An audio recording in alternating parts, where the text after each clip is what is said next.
കേന്ദ്ര സർക്കാരിന്റെ പുതിയ ഭൂമി ഏറ്റെടുക്കൽ ഓർഡിനൻസിനെതിരെ കർഷക സംഘടനകൾ ഞായറാഴ്ച രാജ്യവ്യാപകമായി ഓർഡിനൻസ് കത്തിച്ച് പ്രതിഷേധിക്കും.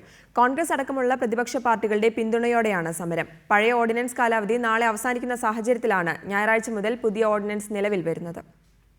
ഭൂമി ഏറ്റെടുക്കൽ നിയമം മറികടക്കാൻ കേന്ദ്ര സർക്കാർ ഈ മാസം 5-ന് വീണ്ടും ഓർഡിനൻസ് ഇറക്കാനിരിക്കെയാണ് കർഷക സംഘടനകൾ കടുത്ത സമരത്തിനൊരുങ്ങുന്നത്. ഓർഡിനൻസിന്റെ പകർപ്പുകൾ രാജ്യവ്യാപകമായി കത്തിക്കാനാണ് സംഘടനകളുടെ തീരുമാനം. കർഷക സംഘടനകളുടെ സമരത്തിന് BJP ഒഴികെയുള്ള വിവിധ രാഷ്ട്രീയ പാർട്ടികളുടെ പിന്തുണയുണ്ട്. 2013-ൽ UPA സർക്കാർ കൊണ്ടുവന്ന നിയമത്തിൽ പൊതു ആവശ്യത്തിന് ഭൂമി ഏറ്റെടുക്കാൻ പ്രദേശവാസികളുടെ സമ്മതം ആവശ്യമില്ലെന്ന വ്യവസ്ഥയുണ്ടെന്നും എന്നാൽ ഇതുപോലും മറച്ചുവെച്ചാണ് രാജ്യത്തിന്റെ പ്രധാനമന്ത്രി വ്യാജ പ്രചരണം നടത്തുന്നതെന്നും മുൻ കേന്ദ്രമന്ത്രി ജയറാം രമേശ് കുറ്റപ്പെടുത്തി. നിയമം പഠിക്കുക പോലും ചെയ്യാതെയാണ് ഗ്രാമവികസന മന്ത്രി നിതിൻ ഗഡ്കരി അഭിപ്രായം പറയുന്നതെന്നും ജയറാം രമേശ് പറഞ്ഞു. 6-7 महीने हुए लागू हुए और आपने तय कर लिया कि ये कानून औद्योगिकरण और शहरीकरण के खिलाफ.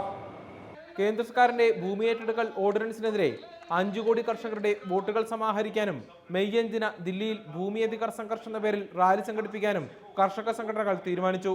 കർഷക സംഘം, ഏകതാ പരിഷത്ത്, നർമ്മദ ബച്ചാവോ ആന്തോളൻ, കിസാൻ യൂണിയൻ തുടങ്ങി 34ഓളം സംഘടനകളുടെ സംയുക്ത വേദിയാണ് ഈ സമരം നടത്തുക. റിപ്പോർട്ടർ, ദില്ലി.